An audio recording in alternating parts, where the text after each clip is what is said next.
Mas maganda pa kayo sa gabi mga bok. May iraras tayo ngayon. Welcome back again.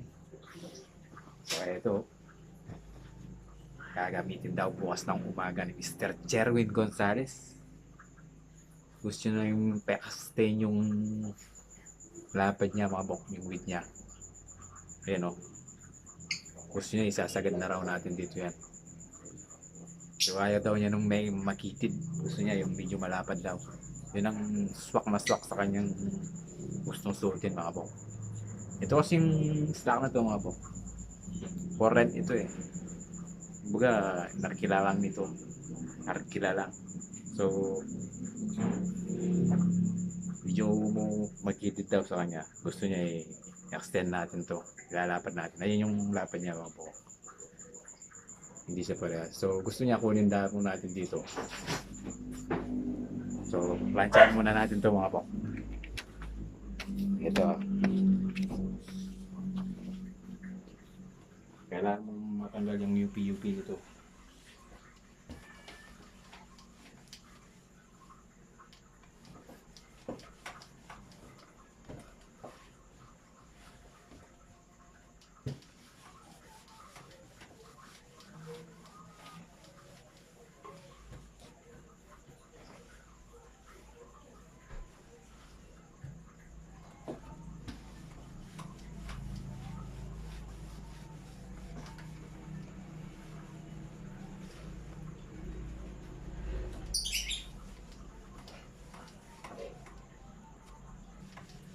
Kailangan muna kasi natin plansyahan nito mga bok. Para matanggal yung UP niya. Ayan o. Para hindi siya mahirap isuoin. So, katapos nito mga bok, pwede na natin i-remove yung sewing niya. So, remove na muna natin. Medyo mahaba-habang pagre-remove ito mga bok.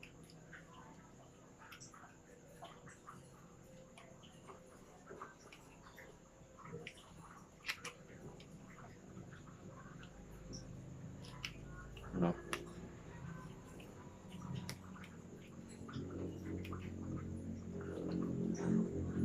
So, ayan mga bok. Pupunutin lang natin ng ganito mga bok.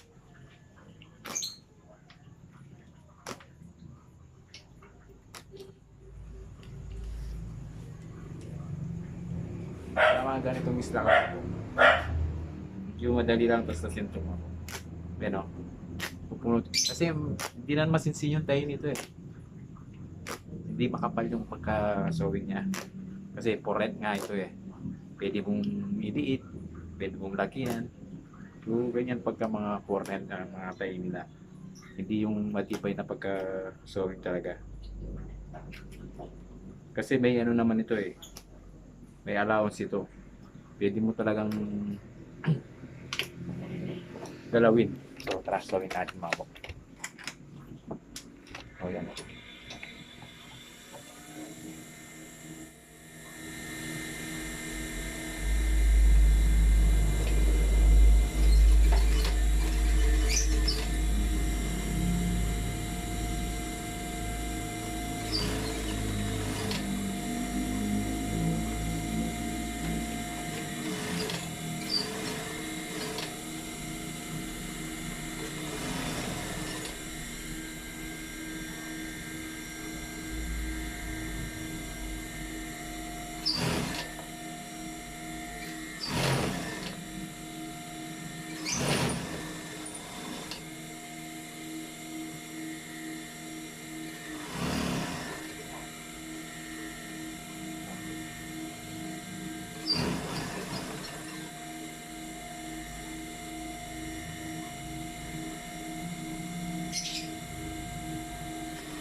So, bali ito yung nai-adjust natin mga buko. Ayan o.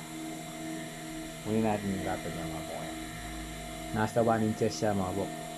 Tapos dito naman, 1/4 yung nai-adjust. Bali na-adjust siya ng 1 and 1/4 mga buko. makikita naman natin dito yan, ayan. Ayun yung pagka-adjust na.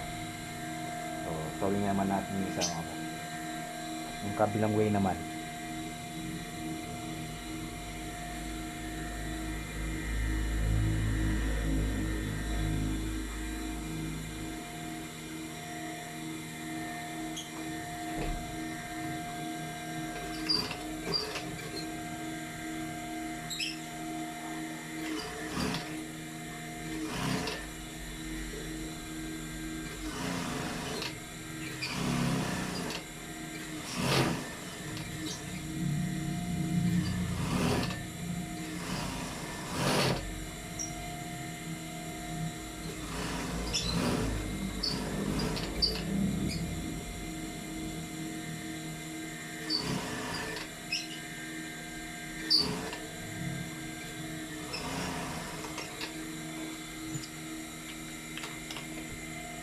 So, ayun mga bok. Yan lang kasimple mag-adjust ng mga slack mga bok. Kasi may mga allowance ito eh. So, ayan na. Ayun yung pagka-adjust na. So, paplansyahan na lang natin yung ito natin. Dito. Para matanggal yung kanyang lukot-lukot mga bok. Yun o, yung mute yung ganyan.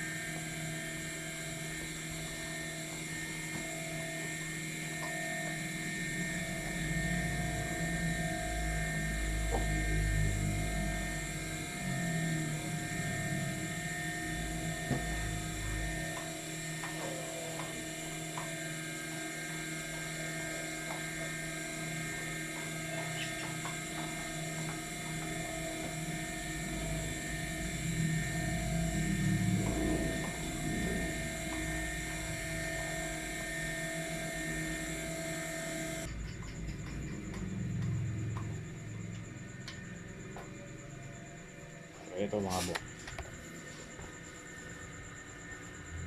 Kailangan mo talagang plansyahan para matanggal na. So, ayun yung needle mark niya mga bok. So, maraming salamat po mga bok.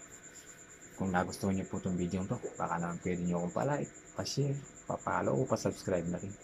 Maraming salamat po. God bless po. Magandang gabi po sa inyo lahat. Good night. Thank you po.